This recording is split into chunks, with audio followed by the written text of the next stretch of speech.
Glória a Jesus, eu sou da amada igreja na parte de nosso Senhor e Salvador Jesus Cristo, amém, irmãos? Irmãos, vamos abrir nossas Bíblias no Evangelho de Marcos, capítulo de número 1. Evangelho de Marcos, capítulo 1, enquanto os amados procuram. Queria saudar com a gloriosa paz do Senhor os nossos queridos amados que nos acompanham aí pela internet. Que a paz de Cristo, meu querido, que excede todo o entendimento, encontre repouso nos corações de cada um de nós. Amém? Irmãos, vocês estão me ouvindo bem? O áudio tá bom aí? É porque eu acho que tá faltando um pouquinho de retorno aqui para mim, irmão. Só um pouquinho a mais. Marcos, capítulo 1, versos 14 e 15. Todos encontraram, amém? Louvado seja o nome do Senhor. Vamos ler, irmãos. Marcos, Evangelho de Marcos, capítulo 1, versos 14 e 15, diz assim na palavra do Senhor. E depois que João foi entregue à prisão, veio Jesus para a Galiléia pregando o evangelho do reino de Deus e dizendo: o tempo está cumprido e o reino de Deus está próximo, arrependei-vos e crede no evangelho. Oremos, irmãos. Soberano Deus e eterno Pai, viemos aqui esta noite, Pai, nos alimentarmos, Pai, da Tua gloriosa palavra, Senhor. Seja a Tua palavra, Senhor, o nosso alimento de dia e de noite. Seja a Tua palavra, Senhor, a fonte do nosso fortalecimento. Pai amado, Pai querido, estamos vivendo os últimos dias e o que seria de nós sem o direcionamento da Tua palavra? O que seria, Senhor, de cada um de nós sem o fortalecimento do Teu Santo Espírito, Pai? Sem o nosso fortalecimento, meu Pai, o Teu fortalecimento em oração, Pai. O que seria de nós sem a Tua graça, sem o Teu amor, Pai? Nós te pedimos, Senhor, derrama cada dia mais de mais força, Senhor, unção e poder do alto para lá fora vencermos o mal e o pecado, Pai. Nos fortalece, nos dá, Senhor, mais uma semana abençoada, Pai. Nos dá direcionamento, meu Pai, pela Tua santa palavra. Eu te peço, meu Pai, eu reconheço esta noite que não sou capaz de não abrir e fechar da minha boca, trazer algo edificante para a Tua igreja, senão pela ação do Teu Santo Espírito. Eu te peço, Pai, em nome do Senhor Jesus Cristo, vem me usar com poder, unção e autoridade do alto, para que a Tua igreja saia daqui, Pai, edificada.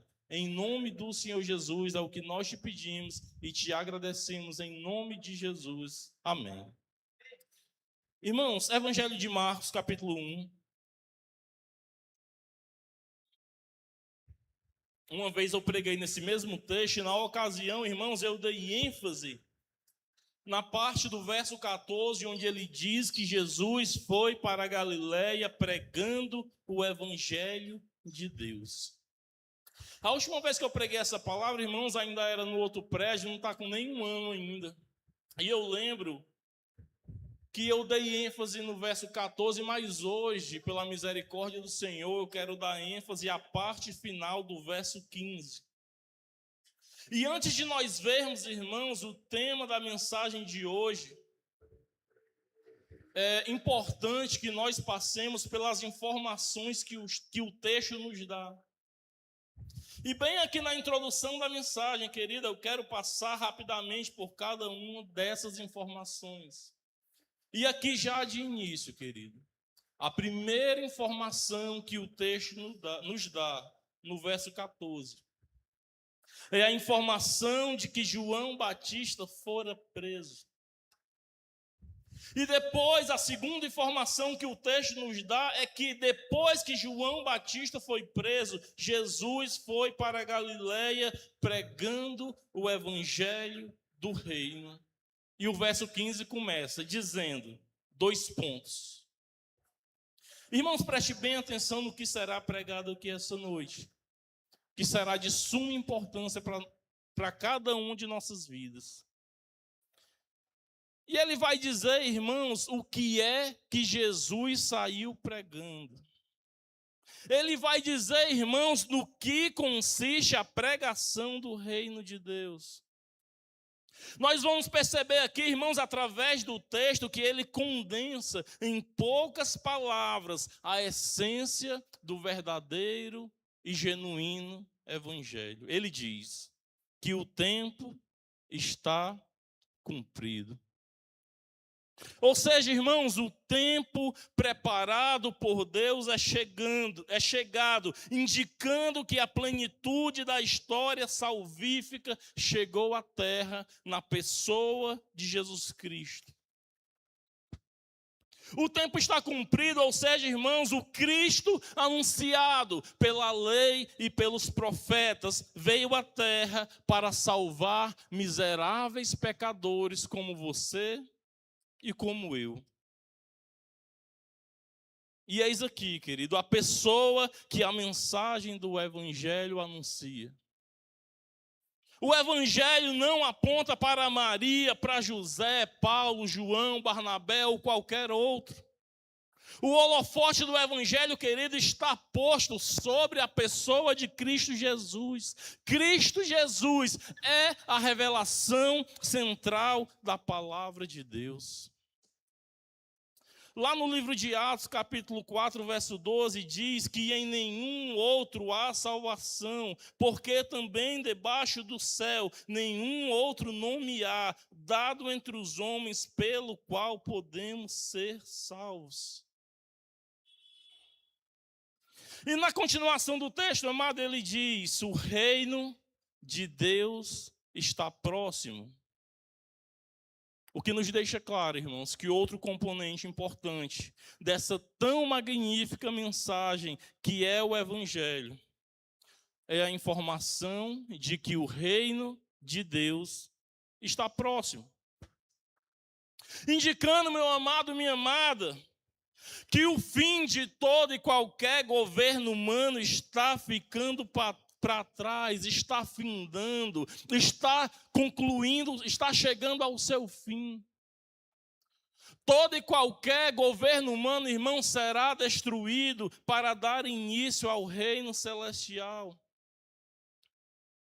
O reino de Deus está próximo, que nos remete ao livro do profeta Daniel,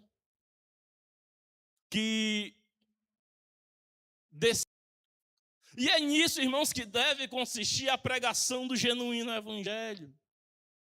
O anúncio do reino de Deus. O anúncio, irmãos, de um reino celestial. Um anúncio daquilo que está guardado nos céus para aqueles que se arrependeram e creram no Senhor Jesus Cristo, no Santo Evangelho.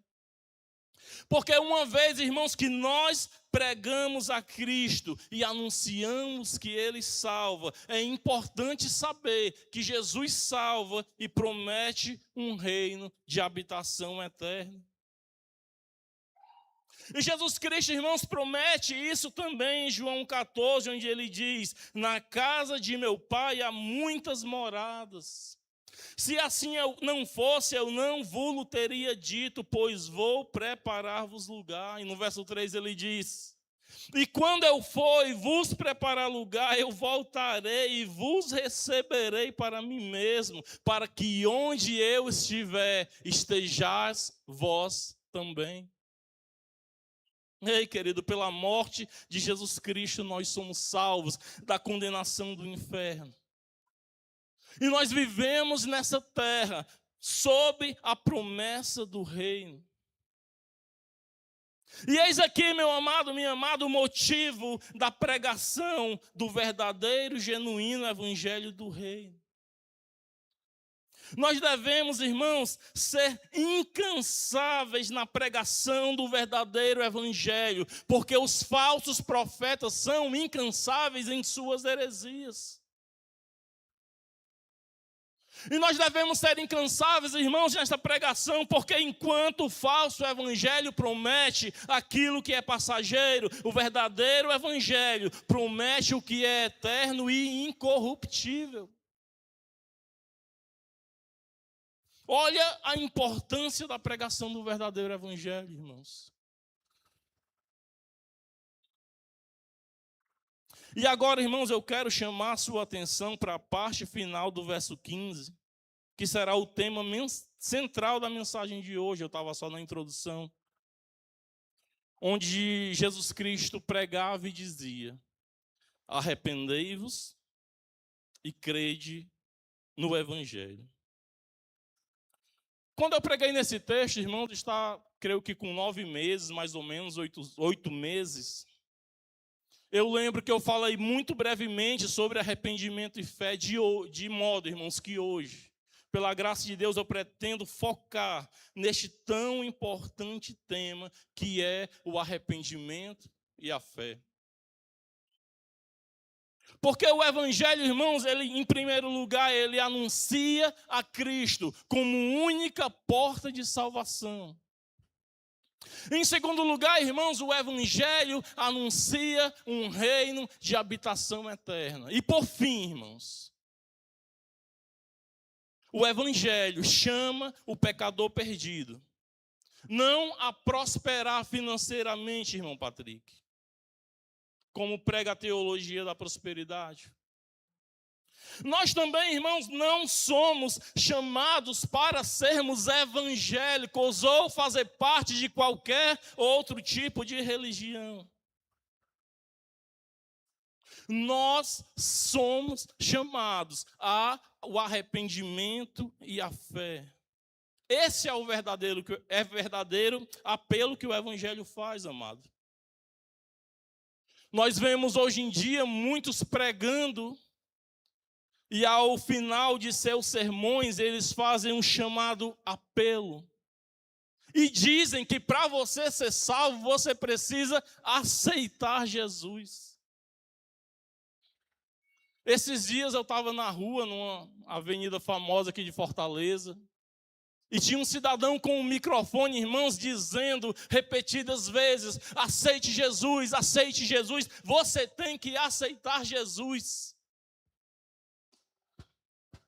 Mas deixa eu te dizer uma coisa, querido, nós também não somos chamados a aceitar Jesus. Jesus Cristo é santo e eu sou pecador, é eu quem preciso ser aceito por Ele, irmão. E uma vez que Jesus Cristo é santo e que eu sou o pecador, o que eu preciso é me arrepender.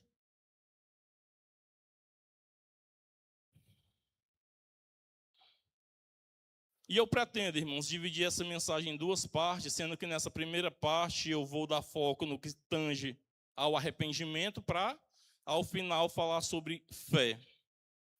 E a primeira pergunta é, irmão, arrependimento, querido, era a mensagem central dos profetas no Antigo Testamento. Era o que João Batista pregava no deserto. É o que Jesus e os apóstolos pregavam por onde quer que eles passavam ou pregavam. Em tempos de apostasia, meu amado, Deus sempre levantou homens que a plenos pulmões chamavam o povo a se arrependerem de seus pecados. Alguns versículos que eu poderia citar, traçando aqui, é claro, uma linha do tempo, começando aqui pelos profetas, são Isaías 30, verso 15, onde diz o soberano, o Senhor Santo de Israel, no arrependimento e no descanso está a salvação de vocês. Na quietude e na confiança está o seu vigor, mas vocês não quiseram. Outro exemplo, irmãos, Ezequiel 18, dos versos 30 ao 32, ele diz: portanto, ó nação de Israel, eu os julgarei, e a cada um de acordo com seus caminhos, palavra do soberano, o Senhor. Arrependam-se, desviem-se de todos os seus males, para que o pecado não cause a queda de vocês. Livrem-se de todos os males que vocês cometeram e busquem um coração novo e um espírito novo, porque deveriam morrer, ó nação de Israel? Pois que não me agrada a morte de ninguém, palavra do soberano, o Senhor. Arrependam-se e vivam. Em Mateus 3, versos 7 e 8, irmãos, João Batista gritava no deserto, e ele dizia, e vendo ele, muito dos fariseus e saduceus que vinham ao seu batismo, dizia-lhes: raça de víboras, quem vos induziu a fugir da ira vindoura? Produzi, pois, frutos dignos de arrependimento. Lucas 15, verso 10, irmão, Jesus Cristo dizendo: eu digo que da mesma forma há alegria na presença dos anjos de Deus por um pecador que se arrepende. Atos dos Apóstolos, capítulo 3, verso 19, diz: arrependam-se, pois, e voltem-se para Deus, para que os seus pecados sejam apagados. Para concluir essa parte, irmão, só mais um versículo, Atos 17, verso 30, mas Deus, não tendo em conta os tempos da ignorância, anuncia agora a todos os homens em todo lugar que se arrependam. E a lista é imensa, irmãos. A lista é imensa. Ou seja, irmãos, esse era o ministério dos homens de Deus, denunciar pecados e chamar o povo ao arrependimento. Arrependimento, irmãos, era o que os homens de Deus de todas as eras pregavam incessantemente. Porque, meu amado, se o ministério não trata da questão do pecado e não chama o povo ao arrependimento, não é o verdadeiro evangelho que está sendo pregado lá. Não pregar, irmão, sobre arrependimento de pecados é fazer o ouvinte acreditar que ele está seguro em sua religiosidade. É fazer o ouvinte pensar que não precisa de arrependimento, que basta ele ir à igreja. E é bem aqui, irmãos, que mora a raiz de muitas falsas doutrinas. De um lado, você tem um falso profeta que não quer explantar a sua clientela, de modo algum ele vai pregar sobre pecado e arrependimento. Do outro lado, irmãos, você tem um indivíduo que tem comichão nos ouvidos, que amontoa para si mesmo mestres que falem o que eles querem ouvir, conforme 2 Timóteo capítulo 4. E é esse tipo de indivíduo, irmãos, que odeia, que rejeita, ele tende a não gostar de mensagens que o confronte. E de fato, irmãos, eu sei que falar de pecado e arrependimento é uma pregação um tanto indigesta, não atrai admiradores. Como nós vimos no início da mensagem, nós vimos que a primeira informação é de que João Batista foi preso. E, irmão Felipe, João Batista não foi preso porque ele disse: eu profetizo uma bênção na tua vida, não. João Batista não foi preso, querido, porque ele estava prometendo bênçãos financeiras e prosperidade mundana. João Batista foi preso, irmãos, porque ele apontava o dedo para uma autoridade e dizia: olha, você está vivendo em adultério.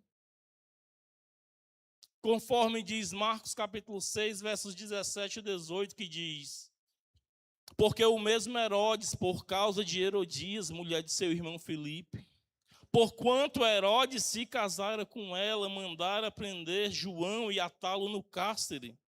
Pois João lhe dizia: não te é lícito possuir a mulher do seu irmão. Olha a ousadia desse irmão, meu irmão João. É por causa, irmãos, dessa mensagem que confronta o pecador e chama ao arrependimento, que os profetas de Deus foram perseguidos e mortos. Foi por causa, irmãos, dessa pregação confrontadora que João Batista foi preso e decapitado. Foi por causa, irmãos, dessa pregação que manda o pecador se arrepender, que o nosso Senhor Jesus foi entregue por religiosos para ser crucificado. Que os apóstolos foram perseguidos e martirizados das formas mais cruéis. Repito, irmãos, falar sobre arrependimento não é uma mensagem tão palatável para o mundo. Porque é essa pregação, irmãos, que chama os verdadeiros adoradores. É por meio dessa pregação que as verdadeiras ovelhas de Cristo são atraídas. Está vendo essas cadeiras vazias, irmãos? É por causa desse tipo de pregação. Agora, se a gente começar a dizer aqui, irmão Felipe, vem receber tua bênção, não vai caber mais ninguém aqui, irmãos. A ovelha de Cristo sabe, irmãos, que ela não foi chamada a simplesmente ir a cultos, mas sabe que foi chamada a cultuar a Deus sempre com uma vida de santidade. Arrependimento, irmãos. Esta é a grande necessidade humana. É disso, irmãos, que nós precisamos, do genuíno arrependimento. Mas alguém poderia dizer, irmão Auricélio, essa pregação de arrependimento é para o ímpio que peca lá fora, aqui dentro não.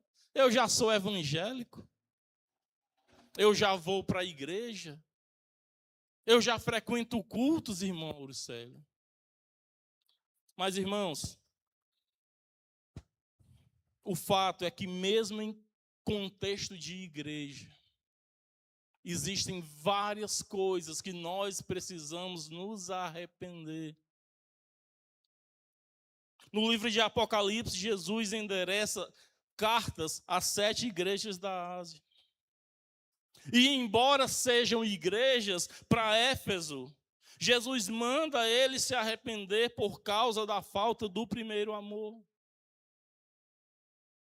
Para a igreja em Pérgamo, irmão, Jesus manda se arrepender a alguns que estavam aceitando falsas doutrinas. Ele chama lá a doutrina de Balaão e a doutrina dos nicolaítas. Para Tiatira, irmão, Jesus deu tempo para que se arrependessem alguns que toleravam Jezabel, mulher que induzia os servos de Jesus à prostituição e a comer comidas sacrificadas a ídolos. Para a igreja de Sardes, irmão, Jesus disse, não tenho achado íntegras as tuas obras na presença de Deus. E Jesus diz a essa igreja, arrepende-te. Para Laodiceia, irmãos, Jesus manda se arrepender por causa de sua mornidão espiritual, autossuficiência, confiança no que é material. Jesus manda Laodiceia se arrepender, irmãos, por causa de sua cegueira, nudez e pobreza espiritual. Em outras palavras, irmãos, o arrependimento ele é algo contínuo. Não é algo que aconteceu uma vez lá atrás. Sabe por quê? Porque hoje a gente ainda peca, irmãos. Hoje nós ainda desagradamos ao Senhor. Por isso que nós precisamos de arrependimento. Martinho Lutero escreveu as 95 teses e na primeira tese ele diz, dizendo nosso Senhor e Mestre Jesus Cristo, arrependei-vos. Certamente quer que toda a vida de seus crentes na terra sejam um contínuo arrependimento. Ou seja, irmãos, a vida cristã, ela vai muito além do simplesmente ir à igreja, louvar e conhecer bastante a Bíblia. Na verdade, irmãos, não tem perdão de pecado sem arrependimento. Não há, querido, salvação sem arrependimento e fé em Jesus Cristo. Para ser salvo, querido pecador, em resposta ao chamado do Evangelho, precisa urgentemente de arrependimento e fé no Santo Evangelho. Irmão Auricélio, mas afinal de contas, o que é arrependimento? Arrependimento, irmãos, o termo grego é metanoia. Significa mudança de mente, mudança de atitudes. Metanoia, irmãos, é uma transformação profunda no coração do indivíduo. É uma mudança, irmãos, profunda no caráter. Trata-se, irmãos, de uma mudança de forma que o indivíduo fica irreconhecível. Tamanho foi o encontro dele com o evangelho. E eu queria citar aqui um exemplo de Paul Washer. Um dia ele estava pregando e ele levanta a hipótese. Se ele tivesse chegado atrasado ali para pregar, as pessoas iam perguntar: Paul Washer, por que é que você chegou atrasado? E ele disse: não, irmãos, é porque eu vim atravessando a pista e uma carreta a mais de 100 km por hora me atropela. Aí eu me levantei, limpei minha roupa e vim, por isso que eu me atrasei. E as pessoas iriam dizer para ele: pô, você está louco. Como é que alguém que foi atropelado por uma carreta a mais de 100 km por hora está aí normal falando? É loucura mesmo, irmãos. E ele liga isso ao evangelho.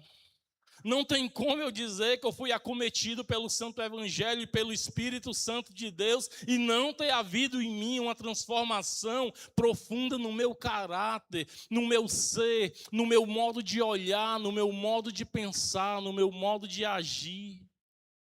Se eu fui de fato atropelado, entre aspas, pela carreta do Evangelho, eu preciso, irmãos, ter passado por uma transformação profunda.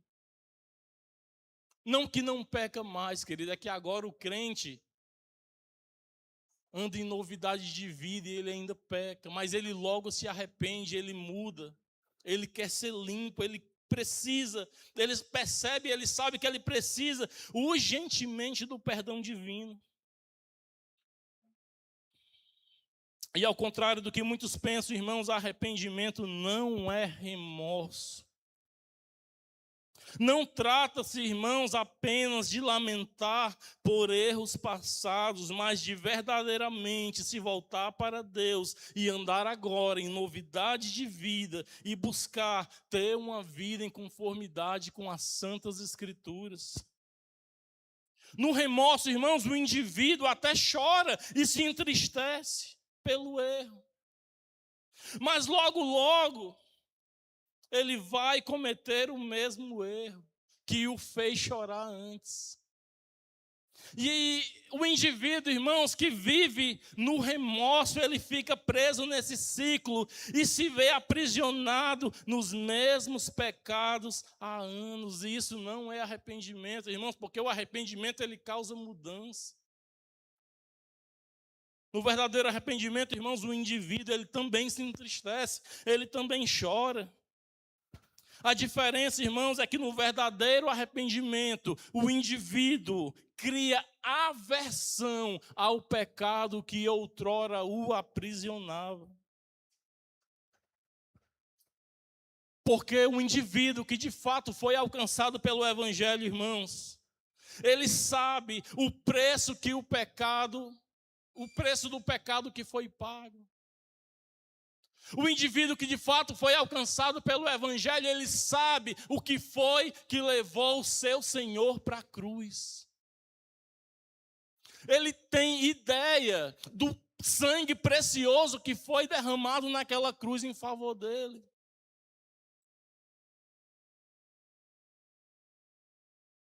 E ele sabe, irmãos, que viver em pecado é viver uma vida de auto-engano. Agora, sabe o que é o auto-engano? Irmãos, nós costumamos muito falar do engano religioso, do engano evangélico, das heresias. Mas o que pouco a gente fala, irmãos, é sobre o engano, o auto-engano. Paulo faz um alerta sobre isso em 1 Coríntios 6, versos 9 ao 10, onde ele diz: não vos enganeis. Não se deixem enganar, nem imorais, nem idólatras, nem adúlteros, nem homossexuais passivos ou ativos, nem ladrões, nem avarentos, nem alcoólatras, nem caluniadores, nem trapaceiros herdarão o reino de Deus. Não vos enganeis. Paulo está dizendo, irmãos, que viver nessas práticas é viver enganando-se a si mesmo. Muitos na igreja de Corinto, irmãos, viviam esse auto-engano, viviam nessas práticas, embora se declarassem cristãos. E Paulo está dizendo, não se enganem. Lutero também escreveu, irmãos, que o arrependimento não é arrependimento se não produz toda sorte de mortificação na carne. E eis aqui, irmãos, a grande diferença do verdadeiro crente para o religioso, irmãos. O verdadeiro crente mostra sua fé vivendo uma vida de santidade e renúncias. Repito, não que ele não peque mais, mas é que agora o pecado na vida dele é um acidente, logo ele se arrepende. Já o religioso, irmãos, o pecado na vida dele é um estilo de vida. A falta de arrependimento é o que faz o religioso pensar que é salvo só porque frequenta cultos e acha que está tudo bem, viver uma vida afrontando a santidade de Deus.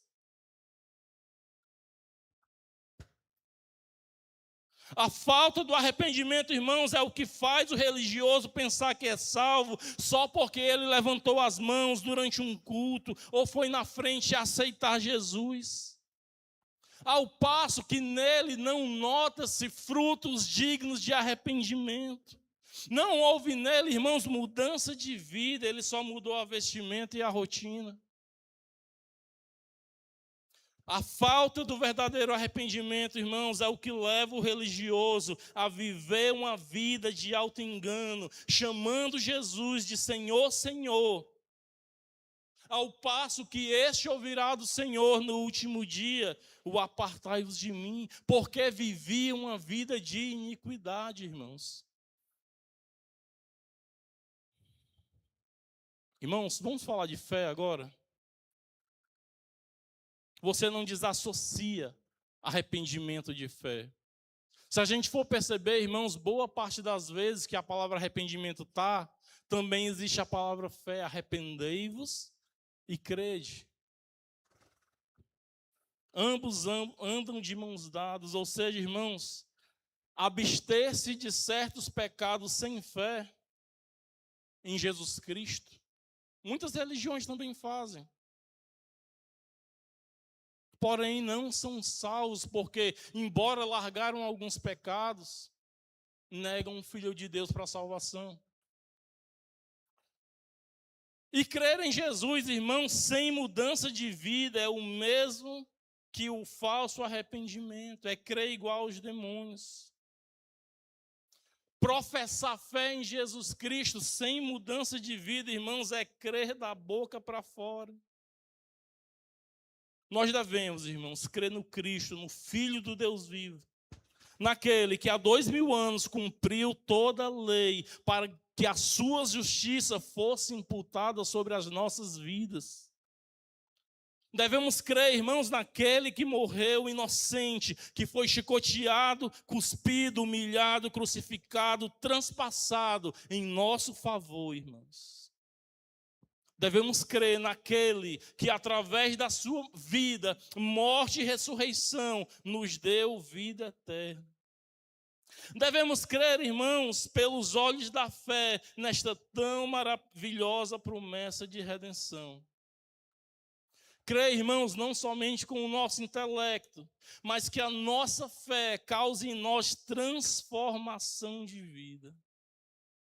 Essa, irmãos, é a tão maravilhosa mensagem do Evangelho. Que diz: se arrependa de seus pecados e lance a sua esperança de salvação em Cristo. E por mais duro que seja o discurso do Evangelho, irmãos, é essa mensagem que nos dá a vida eterna. Por mais duro e doloroso para nós pecadores ouvirem essas tão duras palavras, irmãos, na dureza das palavras de Cristo há amor pelas nossas almas. Cristo manda, irmãos, a gente largar o pecado, assim como um pai não suportaria ver um filho brincando com uma faca, uma tesoura ou qualquer outro objeto perigoso para ele. Porque se nós amamos os nossos filhos, nós vamos querer tirar das mãos dele aquilo que o vai fazer mal. Isso é evangelho, querido, é Deus arrancando de você e de mim aquilo que é prejudicial para a nossa eternidade. Conclusão, irmãos, nós aprendemos hoje que arrependimento é o apelo do evangelho, onde o indivíduo é chamado a morrer para os seus maus desejos e viver para Cristo, andando. Gordo, esse homem, essa mulher, perdidos em delitos e pecados, precisam, irmãos, urgentemente de arrependimento. Nós precisamos, irmãos, nos arrepender das imoralidades, prostituição, adultério, da mentira, da falsidade, do orgulho, da soberba, da arrogância, da prepotência, das vaidades, idolatrias, feitiçarias, heresias, da ira.